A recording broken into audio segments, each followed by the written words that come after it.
Olá, seja bem-vindo ao Camisa 10, o nosso encontro semanal para debater futebol, para discutir a participação do Leão da Serra na Série B do Campeonato Carioca e também falar um pouco dos times brasileiros nas disputas de competições nacionais e internacionais, atualmente no Campeonato Brasileiro. Sou Vinícius Ferreira e tem aqui do meu lado o Nelson Custer, nosso parceiro aqui do Jornal Panorama Petrópolis, que agora é meu parceiro também aqui no Camisa 10. Nelson, é hoje que começamos, Boa né? sorte.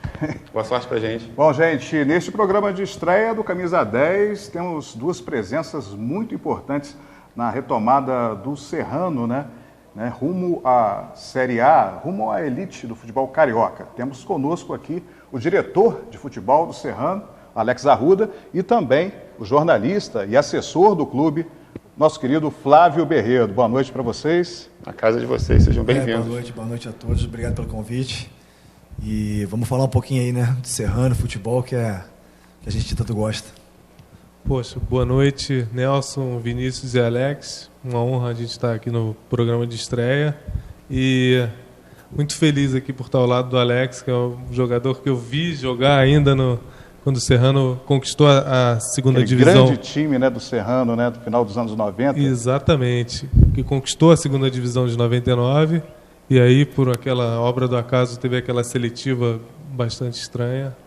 E hoje o Alex que já fez história dentro de campo, fazendo história também fora de campo. A seletiva foi bizarra, né? Quer dizer, está na hora do Alex corrigir esse erro aí e colocar o Serrano na Série A de novo. Bem complexa, né? Mas, Alex, passado então essa tensão aí da estreia, o que você tem a dizer dessa primeira partida do Serrano, fora de casa, empate, bom resultado, né?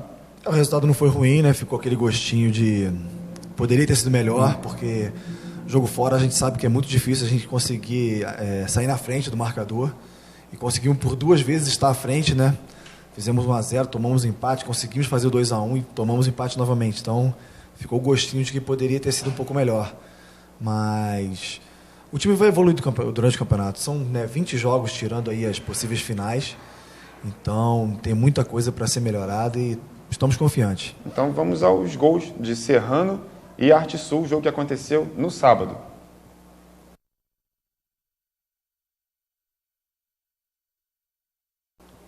Esse já está com... Do Rian, né? O Rian que... Primeiro o Roberto Lopes conseguiu ganhar no meio de campo e o Rian foi esperto, aproveitou a bobeada do zagueiro e fez o gol. Mas o Arte Sul também não demorou a responder. Uma bela troca de passos no meio de campo e o Felipe ficou sozinho para empatar o jogo. Isso ainda no primeiro tempo, né? 1-1 Serrano e Arte Sul, né? Um jogo promissor, Serrano saiu na frente. E no segundo tempo foi o Serrano que buscou o jogo, buscou uma boa troca de passes. E o Jean, ele pega de fora da área, arrisca, e o goleirão lá do Arte Sul contribuiu, né? Ajudou um pouquinho. A bola entrou, ele disse que não. Os jogadores do Arte Sul reclamaram com a arbitragem, mas a bandeirinha que estava ali do lado, ela assinalou o gol do Serrano, os jogadores comemoraram. A comissão técnica viu o Paulo lá pulando muito lá atrás do gol. Muita polêmica. Vamos assistir só o último gol de empate agora. E aí, de novo, o Felipe, né? Cruzamento na área. E ele consegue igualar o placar, aí Serrano 2-2 com o Arte Sul. Serrano que, por duas vezes, como o Alex falou, esteve à frente no placar, né? E o Arte Sul buscou o resultado, mas a gente chegou a conversar aqui nos bastidores, né? Foi uma atitude de buscar um resultado fora de casa e ter iniciativa de jogo para tentar sair na frente dos donos da casa, né?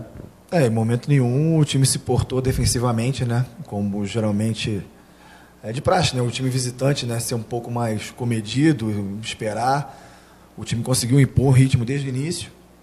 E, na minha opinião, a assistente, né, falhou duas vezes. Ela falhou no primeiro gol do Arte Sul. A gente viu o Paulo Vitor reclamando, né? Ela falhou, na minha visão, ela falhou no primeiro gol do Arte Sul. Eu achei que estava impedido o jogador. Não o que conclui a gol, o que recebe a bola primeiro. E no lance do nosso gol também, né, daquela falha do goleiro, eu acho que a bola não entrou toda. Eu fiquei assim, com muitas dúvidas. Difícil ter certeza, não há imagens, na verdade, né? Na hora é muito complicado, mas eu acho que a bola não entrou totalmente. Só que ela já estava com aquele peso de ter errado, eu acho que ela tentou compensar e... O ângulo da câmera não favoreceu muito, né? Mas a impressão também era de que não tinha entrado. Mas de qualquer forma, assim, pela postura dos dois times, pelo que foi apresentado, eu achei um resultado bem justo. Agora, o Serrano ele começou o time desse ano, né, com umas modificações em relação à equipe que ano passado foi a titular nos 2 jogos da final contra o São Gonçalo. A gente teve a estreia do Paulo Vitor no gol, né, que substitui, nesse primeiro momento, o Pedro e o Felipe, que vinham alternando a posição. A gente também teve ali o Paulista, já uma manutenção, né, em relação ao ano passado. Paulista, que é um coringa nesse time, né, joga de volante, joga de zagueiro, joga de lateral. O Madiel, né, camarada aqui Madiel, meu amigo, do Nelson Custer, que estreou na lateral esquerda. Também, lateral. A gente teve uma zaga com o Marlon, né, deu lugar. Jogou o Wallace, manteve o Jefferson. Isso. O meio de campo é a base do ano passado, né, Roberto Lopes, Maiquinho, Jean e o Deni Gaúcho. E na frente o Marcelo, fazendo dessa vez uma parceria com o Rian, que veio muito bem nesses amistosos de pré-temporada. É o esqueleto do ano passado com umas modificações pontuais. A gente ainda não teve aí o Cauê, que acabou se machucando na pré-temporada, né, que era um jogador importante. Como que se avalia assim, a preparação desse time do ano passado e o trabalho que foi feito no ano passado e o que a gente pode aproveitar nesse ano para que o Serrano consiga aí uma campanha tão boa quanto o do ano passado? A estrutura foi mantida, né? Desde o início, né, que nós da Frente Azul nos reunimos para planejar esse futebol do Serrano, sempre foi pautado na continuidade. A gente não é favorável a muitas mudanças, entendeu? Perde 2, 3 jogos, manda o treinador embora, ou até mesmo, né, dentro do elenco. A gente sempre acreditou na continuidade do trabalho. Ano passado já tivemos a prova de que isso dá certo, porque o primeiro turno foi um pouco titubeante, mas a gente tinha noção do que estava sendo feito. Tanto é que na virada do turno, né, o time deslanchou. Claro, né, que também teve entrada do Roberto Lopes, né, no ano passado, e do Jean, e a regularização do Deni. Então foi assim, alguns fatores que fizeram o time deslanchar. E nada mais correto, na nossa opinião, do que manter pelo menos o esqueleto, né, da equipe que foi vencedora ano passado. Claro, ajustes têm que ser feitos. Algumas peças saíram, outras vieram. Mas basicamente o time do ano passado não teve realmente grandes mudanças, né? E o time teve uma postura muito legal dentro de campo, agradou muito, né? Apesar da gente ter cometido algumas falhas. E como você disse, algumas peças ainda para compor esse elenco, né? O próprio Cauê, que teve esse problema, amanhã deve tirar a imobilização, deve fazer um novo raio-x para ver como está a evolução, a cicatrização. E o Denner também está sendo regularizado. Devemos ter uma novidade também aí do Andrezinho, né? Que já é um jogador... Foi criado aqui, né, no Serrano. Foi até campeão estadual juniores pelo Serrano em 2011, se não me falha a memória. E já está há alguns anos na Europa, teve na Finlândia e estava em Gibraltar agora. Chegou na cidade e estamos aí tentando legalizar também, né, a situação dele para que ele possa nos ajudar, que vai ser também mais uma peça importante. Quarta-feira nós teremos a estreia em Petrópolis, né, junto à torcida. Flávio Berredo, o que se espera para essa estreia local, né, contra um time muito tradicional também, né, o Goitacás? Como é que você sente o clima com esse primeiro empate fora de casa? Um clima propício para a primeira vitória, primeiro jogo e a primeira vitória em casa? Sem dúvida, o Serrano já, né, mostrou suas credenciais fora de casa. Apesar, teve possibilidade de vencer, né? Esteve no placar 2 vezes, como o Alex já falou. E o clima, eu acho que é o melhor possível, apesar de ser uma quarta-feira, né, à tarde. A gente tem certeza que o nosso torcedor vai comparecer em grande número e vai fazer uma bela festa, que, como o Alex falou também, é uma grande continuidade, né? É o primeiro jogo, tenho certeza que o torcedor vai apoiar. E vamos ter várias oportunidades também de contar com o apoio do nosso torcedor no Atílio Marotti. Falando em jogo com o público no meio de semana, eu lembro da gente ter coberto ano passado o Rio-São Paulo. Não, no meio de semana foi o Juventus. Foi Juventus. Foi um jogo remarcado. Foi um jogo remarcado, choveu muito e teve um público razoável para o meio de semana, não foi um público ruim. Inclusive, foi uma das melhores apresentações do time, né? 3-0. Nós ganhamos com mais folga, né? No placar mais elástico. E assim, os ingressos já estão à venda, né, na Fanáticos, lá no Hiper ABC, no Bar Amarelinho, tradicional ponto do torcedor de Petrópolis no centro, e no ginásio do clube. Ginásio, os ingressos a R$20 e meia entrada R$10. Para pegar uma cola. 3 da tarde, né? 3 da tarde, quarta-feira, 31 de maio. Com preliminar de juniores. Agora, vamos vou pedir a ajuda de vocês para a gente analisar os outros times nessa rodada. A gente teve outros 3 empates além do Serrano. Foi o Carapebus contra o Serra Macaense, é isso mesmo? Carapebus 0-0. Olaria e Sampaio Correia 1-1. E Barra Mansa e Itaboraí 0-0. E outros jogos com vitórias, né? Muitos jogos com vitórias, né? Assim, principalmente no nosso grupo. Na redação antes, principalmente no grupo do Serrano. Né? Exato. Nelson. Goitacás e Friburguense. Goitacás e Friburguense, né? O próximo adversário, né? Que já largou com 3 pontos, que ganhou de 2-0 o Friburguense. Tigres 4-0 no Gonçalense. Barra da Tijuca 0 perdeu para o São Gonçalo. 3-0 São Gonçalo. Barcelona ganhou do América, tradicional Mecão, 1-0. Duque de Caxias 3, São Cristóvão 1. E o Audax venceu Queimados por 3-0. Agora, uma análise que eu fiz ao observar esses resultados, e eu não sei se é que vocês fazem também, o São Gonçalo, que foi o adversário do Serrano na final do ano passado, 3-0, né, estreou bem. O Serrano fez um bom jogo. Parece que os dois times chegaram bem preparados na Série B, em comparação com os outros times, né? O América, que é tradicional, perdeu. O Friburguense, que já teve na Série A recentemente, também perdeu. Então, mas parece que o São Gonçalo pensa bem parecido com a gestão, né, do Serrano. Se você vê a escalação do São Gonçalo, também é uma base forte do ano passado e que tiveram alguns ajustes, né? Até o Jean, ex-atacante Flamengo e Vasco, está jogando no São Gonçalo. Então, eles foram também bem pontuais, né, nos reforços. Em relação aos resultados, acho que a grande surpresa foi a derrota do América, né? Porque o América, a gente é sempre um favorito, né? Sempre um favorito na Série B. Até pela história, né? E a camisa pesa títulos, também, né? Na Série A. Mesmo na Série B, né? O América com certeza. Então, história. Assim, foi a grande surpresa da rodada, foi a derrota do América. Os demais resultados não fugiu muito, né, do que a gente já esperava, né? O Tigres é um time que voltou, né, da Série A, né, jogou a seletiva e não classificou, então tem uma base muito forte. E tem o Neto, né, que é o rei do acesso, né, o Neto, os 2 títulos do Serrano na Série A2, né, que agora é B1, foram com o Manuel Neto, e ele está no Tigres agora. O Goitacás em casa é muito forte, sempre foi, é um jogo complicado, o Friburguense teve muita dificuldade lá. O Audax também tem uma estrutura muito boa, né, gol do Queimados 3-0. Então não teve muita surpresa. A grande surpresa da rodada, na minha opinião, foi a derrota do América. Você vê que não vai ser fácil para ninguém, não está fácil para ninguém, né? Você vê o América pegou o Barcelona, que jogou também a Série C. Né?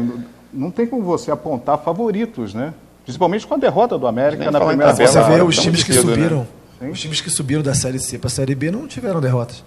Né? O Serrano e o Serra Macaense empataram, o Barcelona e o São Gonçalo venceram na rodada. Gente, então, agora um rápido intervalo comercial. Vocês ficam, porque a gente vai falar também de futebol. Não só falar de Serrano, mas vão dar uns pitacos aqui, falar futebol de carioca no Brasileirão, né? Performance dos 4 grandes do Rio aí. Então a gente vai para o intervalo comercial e volta daqui a alguns instantes.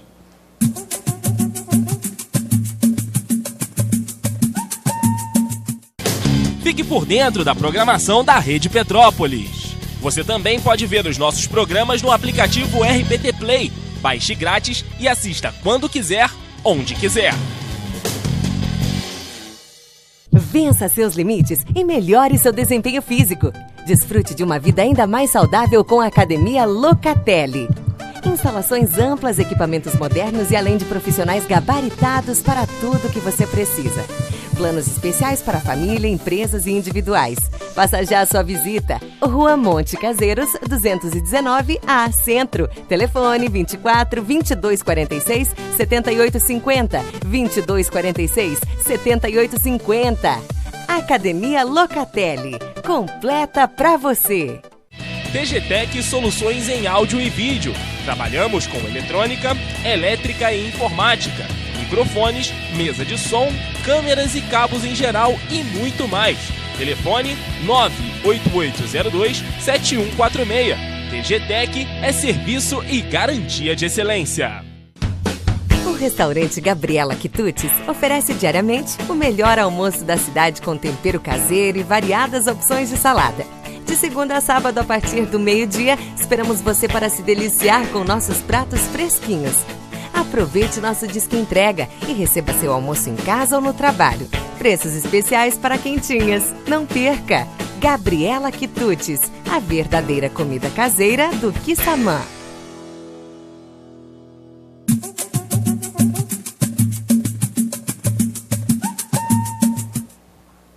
E voltamos com o segundo bloco do Camisa 10, hoje com a presença de Alex Arruda, diretor de futebol do Serrano, e também o nosso amigo Flávio Berredo, jornalista e assessor de imprensa. Agora voltamos falando sobre os cariocas no Brasileirão, começando com o clássico de sábado, Fluminense e Vasco. E o time da Cruz de Malta se saiu melhor. Vamos aos gols. A gente tem aí o primeiro gol da partida, foi o Luiz Fabiano, né? Cruzamento na área, ele subiu mais do que a defesa Está tricolor. subindo bem de cabeça, né? E Não está gostando muito de ver os gols, não. Eu acho que não havia necessidade. O Flávio pedindo ali para não passar esses Flávio gols. chegou a falar que não seria necessário, né? O jogo foi sábado. Todo mundo já acho que ele assistiu os tricolor. gols. Depois o gol de Henrique Dourado, especialista em pênaltis aí do Campeonato Brasileiro. Cobra muito A bem, gente estava né? fazendo a avaliação ali, Flavinho, são 5 gols agora no Campeonato Brasileiro e 4 de pênalti. 4 de pênalti. Ele Contando espera a o reação artilheiro do da goleiro, competição. né? Com muita tranquilidade, ele dá aquela paradinha, Pra torcida espera a tricolor que reação do vinha goleiro e reclamando dele no ano passado, que não fazia gol, esse ano ele está compensando. até porque- E o segundo gol de pênalti, mais né? um.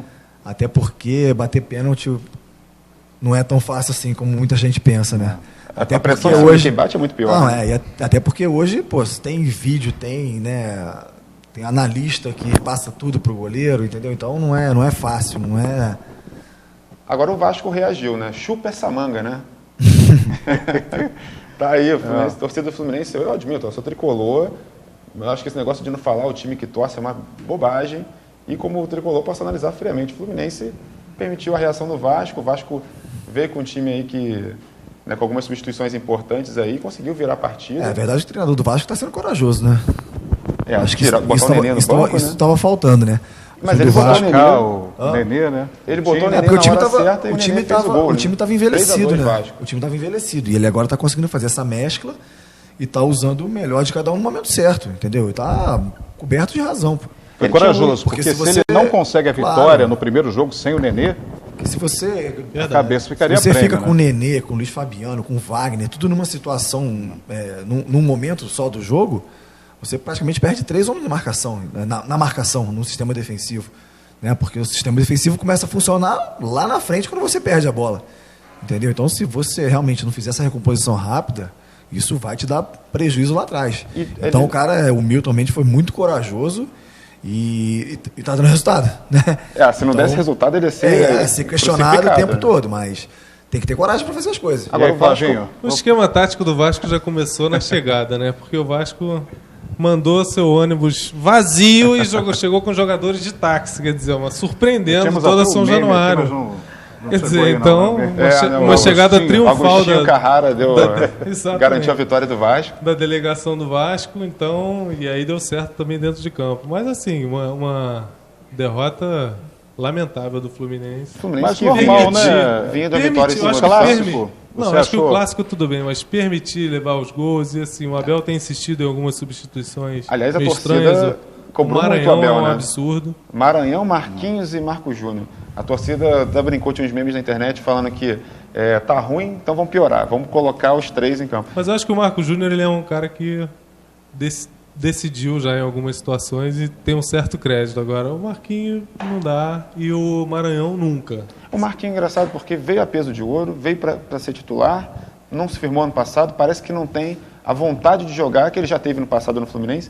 E na Roma ele também não foi titular absoluto. Assim, né? o entendimento com a bola dele, com todo respeito, nunca foi dos melhores, né? E aí o jogador ainda não tem a juventude mais, já tem uns anos a mais, enfim, que era uma virtude dele anterior, que tem Agora, uma certa raça. Quer dizer, O tá Vasco, difícil. o Vasco ainda é uma incógnita, né? O Na Vasco primeira é uma incógnita. partida já se falou em rebaixamento, era muito cedo. Mas eu E acho era que ainda é Palmeiras. cedo também para dizer que o Vasco, Cedo. né, Isso. após duas vitórias, ainda é cedo, porque é um clássico, né? Não tem favorito. Bastante Mas é o que cedo. o Alex Aí falou, o- foi uma atitude de coragem do É, isso Milton aí. de botar um medalhão no banco.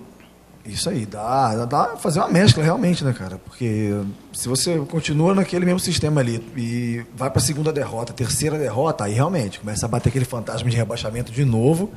E aí é complicado, porque o time grande, quando tá lá embaixo, pra ele sair é muito pior do que o pequeno. Porque Agora, a pressão é exatamente. muito maior. Você viu o Inter ano passado? teve todas as oportunidades de sair e não conseguia. Porque a pressão realmente era muito grande. Se o Vasco perde esse jogo, já ia começar muita gente a comprar calculadora. Agora, tipo assim, diminuiu esse mercado. Mas em relação ao Fluminense, claro que é resultado adverso, né?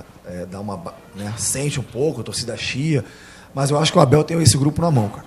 Agora falando. Eu acho que o Abel tem o grupo na mão, eu acho que o Fluminense não vai se abater, eu acho que o Fluminense é time para brigar na parte de cima da tabela. Não, tomara que os cariocas. Não digo lá em cima para ser campeão. Para a Libertadores, sexto, quinto lugar. Aquele negócio é muito cedo também, entendeu? Eu acho que assim, até a 10ª rodada, né? Acho que até a 10ª é que as coisas começam a se desenhar, entendeu? Acho que ele começa a ter um desenho de primeiro pelotão, quem vai brigar pelo título. O camisa 10 é rapidinho, né, gente? Então a gente vai ter que partir já para o próximo jogo. Vamos partir uma boa hora, acho que tá bom. Esse Flu Vasco já deu, né? Tem torcedor que não ficou feliz? Tem, né? Fazer o quê, né? Nelson? Mas vamos lá. Não foi de todo um mau resultado. Vamos ao jogo. Atlético Paranaense. Flamengo e Atlético Paranaense. Nelson, você assistiu essa partida, o que você achou? Olha, eu confesso que assisti o primeiro tempo só. Gol de cara do Flamengo, né? Assim como o Flavinho falou do Abel, eu acho que no Flamengo também a gente tem uma certa teimosia em apostar, em continuar apostando em alguns jogadores que já eram para ter sido eu assisti uma parte substituídos. Desse jogo, o Flamengo apostou bastante nessa jogada pela ponta direita ali, esses cruzamentos. Mas, de novo, jogando lá, sofreu a pressão, estava com o resultado na mão.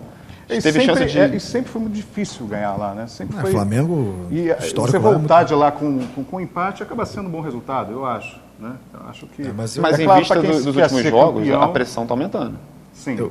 Mas eu acho que com o retorno do Diego, voltando o Diego, e quem sabe, se acontecer realmente a estreia do Conca, né, que a torcida já está até duvidando, mas vai acontecer em breve, eu acho que o Flamengo vai retomar o caminho e vai ficar ali entre os primeiros colocados do campeonato. Elenco para isso tem, né? Eu acho que hoje... Aquela coisa, a terceira rodada ainda, muita coisa ainda para acontecer. Né? Agora, jogos em casa, né? Vamos ver como o Flamengo vai se portar em casa, realmente vai ser importante, né? Para a continuidade do técnico no Flamengo. Eu sou flamenguista, mas eu acho que o elenco do Flamengo é superestimado. Está empatado hoje então, né? 2 tricolores. Eu não acho que o Flamengo não tem esse elenco que se fala, não. Sinceramente. A começar lá atrás, né? Nosso goleiro não cobrando muito do Muralha. Nosso goleiro não é o Paulo Vitor, que foi não embora. É uma Muralha. Na minha opinião, era muito mais confiável. Pro Juan voltar, porque o Vaz já está caindo em Era muito mais confiável. Ele não tem uma sombra também, né? Parece que acaba se acomodando também. Com a saída do Diego, o meio campo, né? A parte criativa do time, ele se desmontou. O Guerreiro está sendo o criador do time numa parte E na frente, de atacante, só temos o Guerreiro. O Guerreiro, coitado, toma cacetada o tempo todo. Ele faz o pivô, ele faz lançamento. E finaliza, porque assim, quem joga ao lado dele ali, tanto o lado esquerdo como o lado direito... E diga-se de passagem, apesar dele não ter gol no Brasileiro, até agora, né? Ele tem feito boas partidas pelo Flamengo. Tem sido importante. Porque ele não é um artilheiro nato. Ele é um jogador que faz muitos gols, mas não é um artilheiro nato. E ele é habilidoso. Né? Ele faz muito bem esse pivô, ele volta mas ele precisa de um matador junto dele jogando. Não, eu acho que o Flamengo teria que... Mas a sua observação foi muito interessante, porque o time do Flamengo que foi desclassificado da Libertadores no papel é um time médio. Porque muito se fala de... medíocre. Eu tô falando agora do Everton Ribeiro, talvez. Sinceramente, eu iria ao mercado para contratar um atacante de peso, para jogar junto com o Guerreiro. Não na mesma característica... O Damião realmente não emplacou. Não na mesma característica. Já teve muitas oportunidades, né, Flavinho? Agora, para a gente... Mas não na mesma característica, entendeu? De fazer pivô. Mas alguém de movimentação. De movimentação, de infiltração, entendeu? Agora, falando... eu concordo com o Alex. Eu acho que tem um certo... É superestimado, mas com o Diego vinha muito bem o Flamengo. Faz muita falta, mas não tinha ninguém para substituir. O Conca vem muito bem no Flamengo, tirando belas fotos e tal, mas dentro de campo até agora nada. Agora jogo rápido. Botafogo e Bahia. Vitória do Alvinegro. 1-0. Jogo que aconteceu no estádio Newton Santos. Realmente o Jair conseguiu acertar esse time, né? Apesar de alguns deslizes, né? A gente fala de time limitado. Mas isso é impressionante. O time do Botafogo está muito acertado. Também o time no papel, como disse o Alex, também não convence mas muito, mas limitado sabe conjunto, continua né? jogando bom futebol. O segredo está justamente aí, na minha opinião. Bem treinado, com um conjunto muito bom. Mas ontem se saiu bem, mais uma vez, conseguiu 3 pontos importantes. Mas eu acho que o segredo do Botafogo é justamente esse. É saber da limitação Sim. e trabalhar em cima dela. Priorizou a Libertadores. O que está acontecendo, não está acontecendo no Flamengo. O Flamengo é superestimado. Muita elenco gente fica falando de superestimado. elenco, e na verdade não tem esse Não elenco tem. todo, entendeu? E o Botafogo deixou o Carioca de lado, priorizou se classificar na Libertadores, fez dever de casa, É conseguiu. um time que joga ganhando no simples, Brasileiro. aguerrido e tá bem em todas as frentes. Classificado na Libertadores, eu acho que o Botafogo dá para ver muito nitidamente que o treinador está acertando muito, porque é fazer uma limonada suíça com o elenco que tem. E agora Não tem, por exemplo, um jogador de peso como o Flamengo tem, que é um guerreiro, que já foi campeão do mundo tem pelo um monte de Corinthians, que, né, o Diego, com quer dizer, lesões. tem um elenco mais tarimbado do Flamengo. Alguns que Mas- estão se destacando pela primeira vez, né, na Série A. Exatamente, né? então Um assim... time de expressão, como o de Camilo, Botafogo, O Jair próprio Ventura no Camilo, Botafogo é impressionante. É, Eu faz acho que, um belíssimo trabalho. o Ricardo também no Flamengo vai muito bem, mas assim, também ele às vezes cisma com o Matheus Sávio, por exemplo, que já foi decisivo, infelizmente para pior, na Libertadores.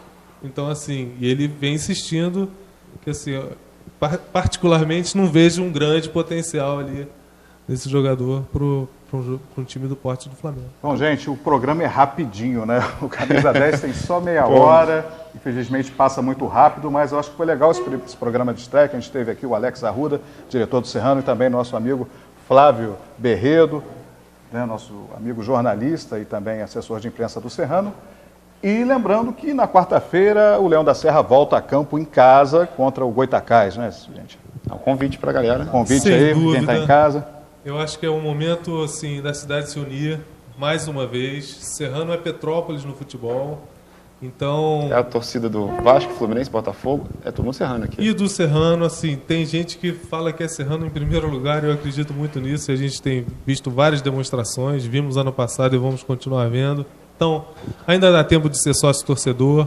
O Serrano já conseguiu patrocínio de várias empresas, apoios importantes que estão estampando o nosso uniforme. Ainda dá tempo de ser sócio-empresa também, tem modalidades para ser sócio-empresa. E o torcedor também comparecer ao Atílio Marotti, começando pela quarta-feira, 3 da tarde, contra o Goitacás. O nosso torcedor é o nosso maior patrocinador, né? O patrocinador master e é o combustível do time. Isso aí é... Ano passado, né, a gente pôde perceber isso, né? Tinha muita gente que não tinha... Até no grupo de jogadores, né? A gente às vezes falava, mostrava fotos do Serrano, casa cheia. E como ficou naquele período meio que ocioso, né? Sem disputar, e alguns jogadores não entendiam. Até jogadores que já tinham passado no Serrano, né? O importantíssimo, Deni, conhecer o que já tinha passado jogado, mas não glorioso tinha do time. visto, né, a força que o Serrano tem. Então, realmente contar com a torcida, porque joga junto, não tem jeito. Faz Parabéns, diferença. parabéns pelo trabalho de vocês, da Frente Azul. Mandar até um abraço ao nosso amigo Dudu Monsanto pelo belíssimo trabalho, para o Chino, presidente do clube. E vamos lá, gente, vamos torcer todo mundo nesta quarta-feira, acompanhando no Atílio Marotti, nosso Serrano contra o Goitacás, time também super tradicional de Campos. O Camisa 10 fica por aqui, né, Vinícius? Nosso encontro marcado agora, na próxima segunda-feira, às 9h30 da noite. A gente espera vocês conosco. A gente se vê.